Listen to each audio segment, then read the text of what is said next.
Hello students, एक बार फिर से स्वागत है आपका हमारे इस YouTube channel learn with RP पर। आज की इस वीडियो में हम कक्षा 10 के हिंदी काव्य रसखान जी द्वारा रचित सवैये शीर्षक का 5वां पद लेकर के आ गए हैं। तो पीछे के चारों पदों को हमने पिछले वीडियो में कंप्लीट कर दिया है। यदि अभी तक आपने उनको नहीं देखा है तो हमारे चैनल पर जा कर के हिंदी की प्लेलिस्ट में जा कर के उन वीडियो को आप देखिए और अच्छी तरह से समझ लीजिए, ठीक, क्योंकि 2022 की बोर्ड एग्जाम के लिए ये बहुत ही महत्वपूर्ण हैं। तो आज की इस वीडियो में हम 5वें पद को पढ़ेंगे। तो चलिए इसको हम एक बार पूरा पढ़ लेते हैं और फिर लाइन बाय लाइन करके इसका अर्थ आपको समझा देते हैं। कान भये बस बांसुरी के, अब कौन सखी हमको चाही है।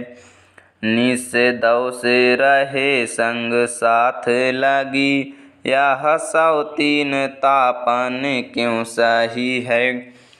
जिन मोहि लियो मन मोहन को, जिन मोहि लियो मन मोहन को, रस खानी सदा हमको दाही है।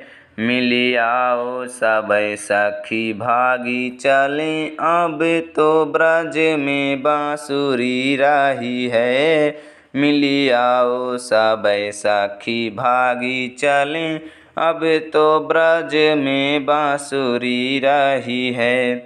तो चलिए इसको आपको अब हम लाइन बाय लाइन करके अर्थ इसका समझा देते हैं। कान भये बस बांसुरी कहे, कान भये बस बांसुरी कहे, अब कौन सखी हमको चाहिए है।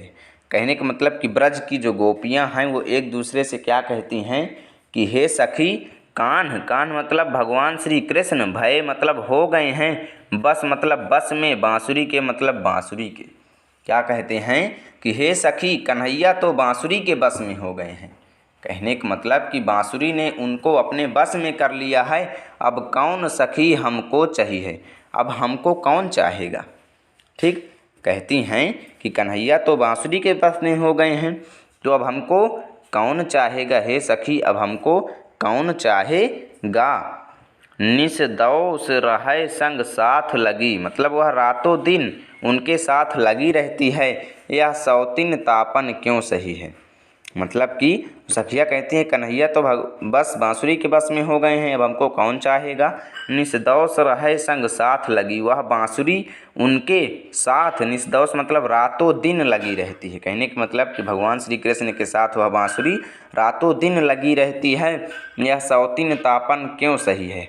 सौतीन मतलब सौतेलेपन का, तापन मतलब भाव, क्यों मतलब क्यों, सही है मतलब सहेंगे। हम इस सौतेलेपन का भाव क्यों सहें, वह रातों दिन बांसुरी उनके साथ लगी रहती है, यह सौतेलेपन का भाव हम क्यों सहे। तो आइए अगली लाइन का भी देख लेते हैं।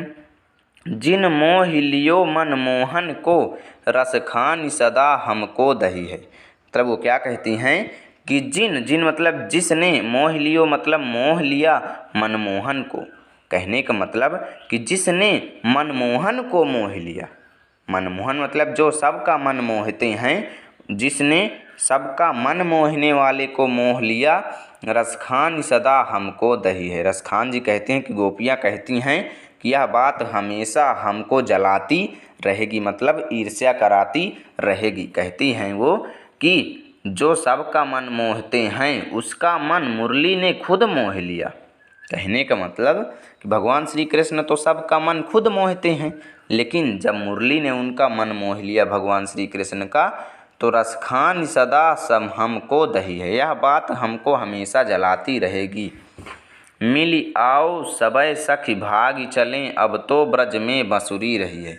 क्या कहती हैं कि हे सखियों, मिल आओ मतलब मिलकर आओ, सबे मतलब सभी सखियां, भाग चलें मतलब भाग चलें, अब तो ब्रज में बांसुरी रही है। अब केवल ब्रज में बांसुरी ही रहेगी, हम ब्रज में नहीं रहेंगे। इसलिए आओ हे सखियां, हम सभी मिल करके भाग चलें, अब तो ब्रज में बांसुरी रही है, ब्रज में केवल बांसुरी ही रहेगी। तो उम्मीद है आपको ये वीडियो बहुत ही अच्छा लगा होगा। यदि अच्छा लगा है तो प्लीज़ लाइक कर दीजिए, चैनल पर नए हैं तो सब्सक्राइब कर दीजिए। रोज़ाना इसी प्रकार के वीडियो पाने के लिए मिलते हैं आपके साथ अगले वीडियो में पद नंबर 6 को लेकर।